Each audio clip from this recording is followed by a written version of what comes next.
김동훈 작가님 댁에서 인터뷰 촬영하도록 허락해 주셔서 정말 영광입니다. 이탈리아 독자들과 시청자들 대신해서 진심으로 감사드립니다. 혹시 이 작가님에게는 이 공간은 어떤 그 특별한 의미 있는 공간인가요? 네. 저도 여러분을 모시게 돼서 굉장히 반갑고요. 여기는 저희 집이고, 저희 집 거실이에요. 그리고 제가 앉아있는 이 위치는 제가 하루에 반 정도를 여기에 앉아서 보내는 것 같아요. 글 쓰실 때? 글 쓸 때 말고요. 글 쓰지 않는 시간의 대부분은 여기 앉아서 보내는 것 같은데, 뭐, 책을 읽거나, 네. TV를 보거나 할 때, 막, 이 소파에 누워서 이렇게 보내는 시간이 많은데, 그러니까 여기에서 제가 원래 있던 공간에서 여러분들과 이야기를 하게 돼서 정말 반갑습니다. 정말 영광입니다. 네. 해주셔서 감사드리고요. 여기는 서울이고, 네. 그리고 아파트입니다. 근데 만약에 작가님이 오늘 그 처음 서울에 도착한 외계인이 되었다고 한다면 지금 보고 계시는 장면이나 아니면 서울의 모습, 이 동네의 모습, 그 고향의 외계인들에게는 어떻게 설명하시겠어요? 아파트라는 공간에 사람들이 모여서 살고 있는데 사실 다 넓은 땅 다 놔두고 좁은 땅에 모여서 거기서 살고 있는 것 같다. 그게 첫 번째인 것 같고요. 그리고 땅에서 멀어져서 사는 걸 좋아하는 사람들인 것 같다. 이 사람들은 그런 생각이 들 것 같고, 그리고 사실은 그 아파트 한 칸 한 칸마다 되게 비슷하게 생겼어요.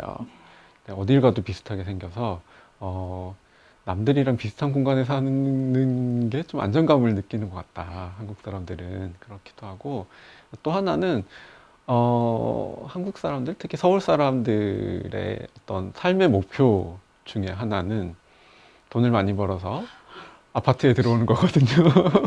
이런 공간에 들어오면 잘 살았다고 생각을 하게 되고, 특히 부모님들도 자식들이 돈을 벌어서 아파트에 들어가게 됐다. 그러면 이제 큰 걱정은 덜었구나 라고 생각을 하세요. 그리고 제가 그 이탈리아에 작년에 갔다 오고 나서 그 하이라이즈라는 소설에 대한 이야기를 굉장히 많이 들었거든요. 그러니까 제 소설 타워가 하이라이즈를 많이 연상하게 한다. 그래서 갔다 와서 하이라이즈를 읽었어요. 근데 하이라이즈에 나오는 그 건물, 고층 건물 안에 사람들이, 한국 사람들이 아파트에 살고 있는 것처럼 막 살고 있죠. 근데 그게 한국 사람들이 실제로 그냥 그렇게 살고 있어요. 그래서 하이라이즈가 처음 영국에서 나왔을 때는 이게 약간 SF적이기도 하고, 그 소설 자체가 SF는 아니었지만 그 SF 작가가 쓴 거니까 네, 그렇게 존명을 받았는데, 사실 우리는 한국 사람들은 다 그렇게 살고 있어서 너무 현실적인 이야기다라고 생각을 했었어요. 그렇게 살고 있습니다, 우리는. 지금 이탈리아 말씀하시니까 네. 이탈리아에서도 그 많은 독자들에게 사랑받으셨죠. 네. 작년 그 작가님 이탈리아 북투어 해서 네. 혹시 가장 보람 있었던 부분이나 순간은 무엇이었나요? 보람 있었던 순간 많죠. 그 행사를 하러 가면 독자분들이 굉장히 많이 오셨는데, 네. 가는 데마다 그 행사 장소마다 평소에 하던 행사보다 더 많은 독자분들이 오셨다는 이야기도 들었고, 그리고 특히 한국말을 배우시는 이탈리아 분들, 그러니까 한국말 꽤 잘 하시는 분들이 많이 오셔가지고 제가 말할 때 조심해야겠다고 생각을 했어요. 보통 제가 한국말로 이야기를 하면 그 통역자 선생님이 이탈리아어로 통역을 하시는데, 제가 농담을 할 때 알아듣는 분들은 제가 한국말로 할 때 알아듣고 먼저 웃으시고, 그런 걸 보는 게 굉장히 즐거웠던 것 같아요. 대한님의 그 상상 속의 이탈리아를 네. 그 설명하는 3단어. 상상 속의 이탈리아라는 건 제 머릿속에 네. 있는 이탈리아예요. 일단 맛있는 음식. 정말 맛있는 음식이 많았고, 저도 정말 맛있게 먹었는데, 다른 두 가지는 뭘까요? 일단 역사. 역시. 한국 사람들이 이탈리아의 역사를 꽤 잘 알고 있어요. 네. 보통 한국 사람들은 외국의 역사를 잘 모르는데, 네. 그것과 비교하면 이탈리아 역사는 굉장히 잘 알고 있을 거예요. 저도 뭐 어렸을 때부터 학교 다니는 내내 뭐 로마 제국 이야기나 아니면 르네상스 이야기나 그런 거 계속 들었고, 대학에서 국제정치학 공부할 때도 저희 그 지도 교수님이 마키아벨리 아, 전공이셨거든요. 그래서 그렇구나. 마키아벨리 이야기도 굉장히 많이 하셔가지고 제가 여러분들이 들으시기 어떨지 모르겠지만 제가 존경하는 인물 중에 한 명이 마키아벨리예요. 하나는 예술인 것 같아요. 그러니까 예술? 건축, 미술, 음악, 뭐 네. 오페라 다 포함해서 네. 너무 아름다운 것들이 많은 곳이죠. 감사합니다. 그렇게 네. 말씀해 주셔서. 최근 이탈리아 그 주요 스포츠 신문에 네. 한국 축구 선수 김민재가 기사 특필되었어요. 네. 그런데 그 기사에 작가님 작품 타와가 그 인용되었다는 것을 혹시 알고 계셨나요? 왜죠? 저는 축구 이야기를 한 혹시 적은 어떤 없는데. 내용이 언급되어 있는지 그 이유가 상상되시나요? 글쎄요. 김민재 선수가 타워를 읽으셨나? 타와하고 어떻게 연결이 되었는지 네. 보여드려도 될까요? 네. 잠시만요.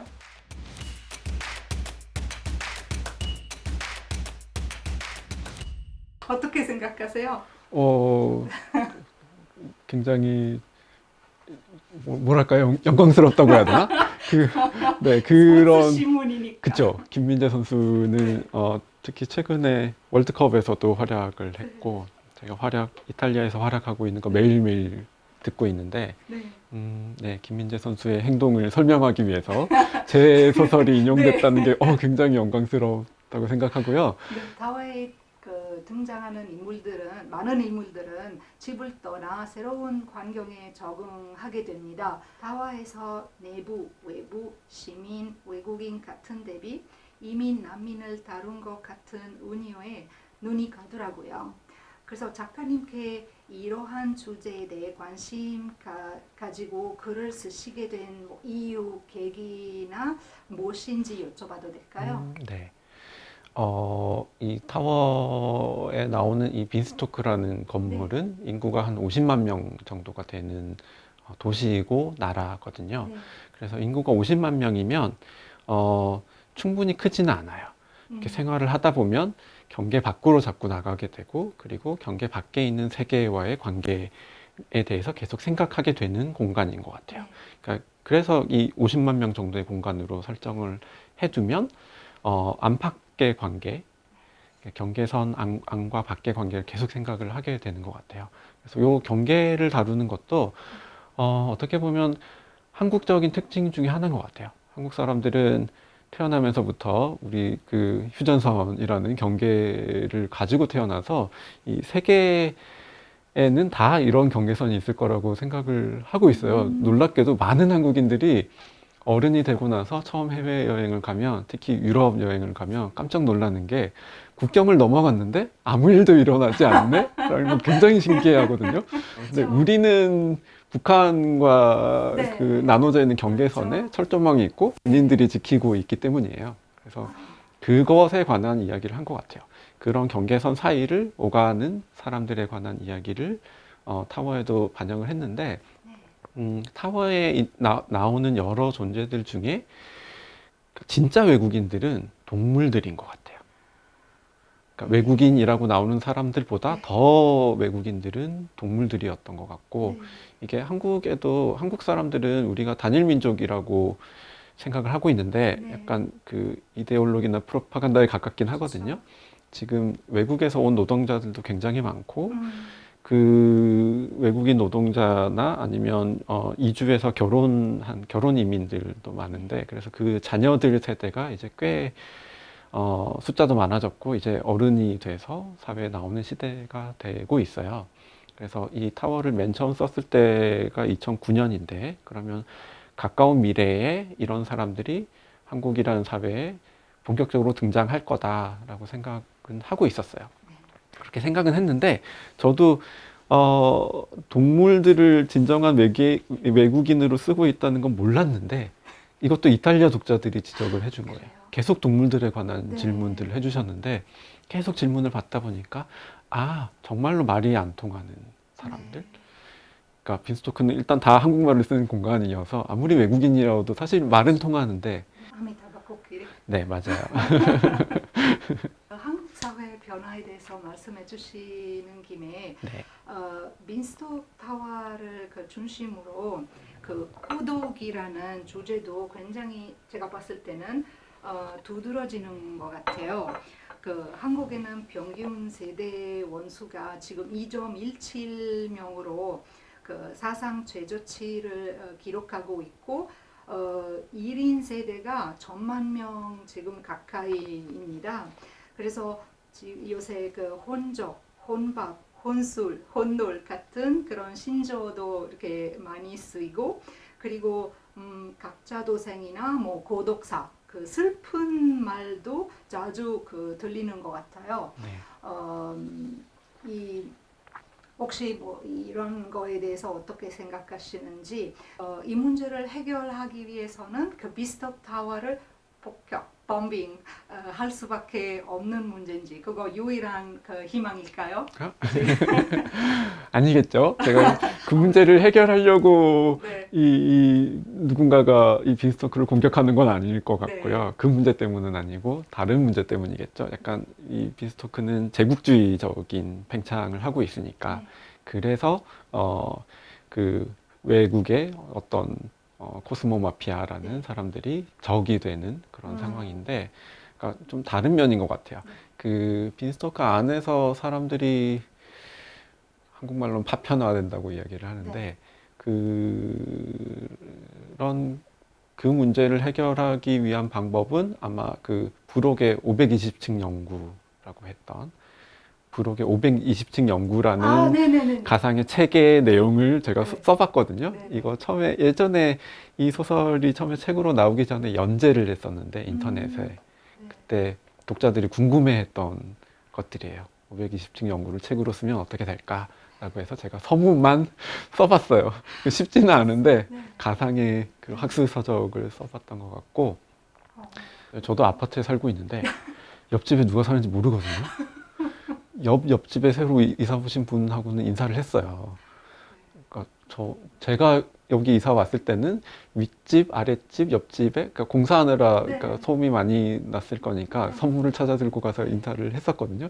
근데 그때 보고 안 만났어요. 그래서 옆집에 누가 사는지 모르고 살고 있는데 그게 사실 불편하지는 않아요.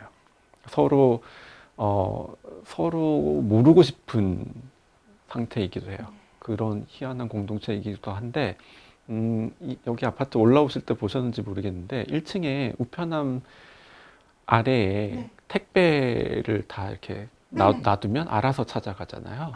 그것도 되게 한국에서만 가능한 이상한 신뢰거든요. 이건 누가 훔쳐가진 않을 거야. 아마 그 블루박스 레터 생각이 나네요. 네, 빈스톡 타워 네, 그런 네, 제도가 있잖아요. 네, 비슷한 거 아닐까요? 맞아요. 네. 그러니까 그렇기도 한데, 그러니까 거기에 그냥 물건들을 놔두고 가버려도 아무도 안 지켜도 누가 훔쳐가지는 않을 거야라는 이상한 믿음은 또 있어요.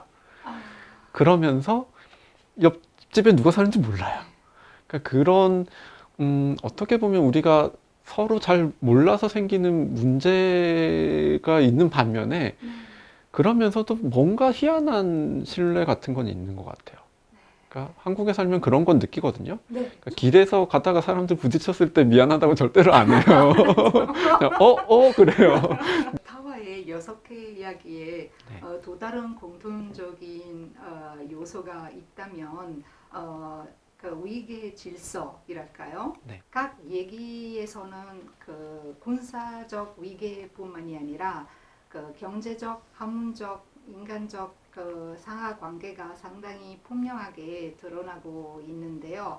특히 높으신 분이라는 그 표현도 있잖아요. 이거 한국말로는 그냥 그 얘기하면 느낌이 딱 나오는데 맞아. 아무렇지도 않고 이탈리아어로는 그 느낌을 전달하기가 아주 어려워요. 네. 만약에 일단 질문 2개 있는데요. 네. 외국 독자분들한테 네. 설명 하시려면 어떻게 설명하시겠어요? 네. 그리고 또 SF의 그 사이언스 픽션 작가님으로서는 그럼 혹시 높으신 분 없는 한국 사회가 상상이 되시나요? 네. 일단 외국 독자 중에서도 네. 일본 독자들은 뭐 전혀 궁금해하지 않을 거고요. 그러니까 한국 독자랑 굉장히 비슷하게 생각해서 네. 뭐 중국 독자들도 뭔지 알 거예요. 뭐 아, 그러니까 아시아 국가 사람들은 알 것 같아요. 뭐 음. 대만도 포함해서 다 쉽게 알 것 같은데 높으신 분이라는 게 그러니까 우리가 그러니까 일상생활에서 뭐 어떤 일을 기획해서 막 하다 보면 저도 높으신 분의 반대에 부딪히는 경우가 있는데 그러니까 주로 반대하는 사람들인데 뭔가 실무자들이랑 우리 뭐 이렇게 합시다라고 잘 이야기를 해서 저 같으면 출판사 편집자랑 잘 이야기를 해서 이렇게 이렇게 진행합시다 합의를 해요. 그렇게 진행을 하고 있다가 어느 날 편집자가 위에서 이거 별로라고 그러시는데요? 라고 이야기를 해요. 그러면 이게 갑자기 중단이 되는 경우가 있거든요. 근데 이 위에서라는 위에서. 높으신 분이라는 분들이 특징이 뭐냐면 누군지 아무도 몰라요. 누군지 몰라요. 누가 싫다고 말했는지 구체적으로 누가 말했는지 모르고 그래서 우리가 그분을 설득을 할 수가 없고 그분의 의중에 맞춰서 뭐 어떻게 바꿀 수가 없는데 근데 이분은 어, 높으신 분은 우리가 보이고요. 우리는 그분이 안 보여요. 위계라는 게 있으면 어떤 구체적인 사람 얼굴을 본 적은 없지만 뭔가 결정을 내리는 사람이 어딘가에 있다는 걸 그냥 본능적으로 알고 있어서 우리는 그냥 그렇게 말하면 다 이해가 되죠. 특히 한국어에는 높은 사람들한테 하는 말과 동등한 사람이나 낮은 사람한테 하는 말이 구별이 되기 때문에 사람을 만나서 대화를 하려면 그걸 정해야 돼요. 만나자마자 나이가 몇 살인지 그게 예전에는 그 계급으로 정해졌다고 하거든요. 나이 차이로 정해진 게 아니라 그 타워는 이 빈스토크라는 공간은 674층 건물인데 이렇게 길쭉하기만 한 공간이 아니라 약간 3차원의 직육면체 같은 이런 공간이에요. 꽤 3차원 공간, 꽤 두꺼운 3차원 공간이어서 이 안에서 권력의 중심이 또 따로 있거든요. 그러니까 만약에 그냥 높게 서 있는 건물이라면 위로 올라갈수록 권력이 더 강해진다고 표현이 되겠죠. 네. 하이라이즈 같은 경우도 그렇게 표현이 되죠. 위층에 사는 사람이 더 부자, 아래층에 사는 사람은 좀 덜 부자 이렇게 돼 있는데 타워는 그렇지가 않고 이게 3차원 공간이니까 그래서 제가 그거를 그 물리학에 나오는 중력장에 비유를 했거든요. 중력장이라는 게 그 전통적인 그 물리학에서는 이것도 이탈리아 사람이지만 갈릴레오 갈릴레이의 이 물리학에서는 그리고 뉴턴의 물리학까지 가도 어떤 물체와 물체 사이에서 중력이 작용한다고 계산을 하잖아요. 그렇게 계산하는데 현대 물리학에서는 이 물체와 물체 사이에 직접 작용을 하는 게 아니라 어떤 무거운 물체가 있으면 이 물체 주변의 공간이 일그러진다고 표현을 해요. 그래서 중력장이 그러니까 이런 거거든요. 무거운 게 여기를 누르면 주변을 지나가는 물체가 이렇게 휘어져서 갈 수밖에 없다라고 표현을 하는데 제가 그 빈스토크의 권력장을 그런 식으로 표현을 했어요. 그래서 개가 등장을 하는데 권력의 중심부에 있는 개가 등장을 하는데 개가 권력자여서가 아니라 이 개는 권력을 가져서는 안 되는 인물이지만 그런 권력장이 일그러진 형태, 그 권력장의 중심부에 들어가면 개도 권력자처럼 행동을 하게 된다. 그걸 표현을 하고 있는 거여서 이게 중요한 건 그거예요. 어떤 권력자가 명령을 내려서가 아니라 어떤 공간 안에 들어가면 권력에 관심 없는 사람도 그 권력의 눈치를 보게 되고 자연스럽게 네, 권력의 영향을 받는 것처럼 행동을 하게 된다. 그렇게 표현한 것 같아요. 그럼 만약에 작가님께서 타워의 한 층을 선택하셔야 한다면 몇 네. 층이 될까요? 그리고 수평주의자이실까요? 수직주의자 되실까요? 저는 수평주의자에 가까울 것 같아요. 아무래도. 수직주의자보다는 그럴 네. 것 같은데 제가 살고 싶은 공간은 조금 사람이 많지 않은 공간에 살고 싶어서 조금 부유한 층에서 살고 싶긴 해요. 한 650층 이상. 네. 이런 질문 많이도 받으셨겠지만 왜 네. 674층인가요? 사실 별 의미는 없어요. 그러니까 별 의미 없는 숫자로 만들려고 네. 674까지 고른 것 같아요.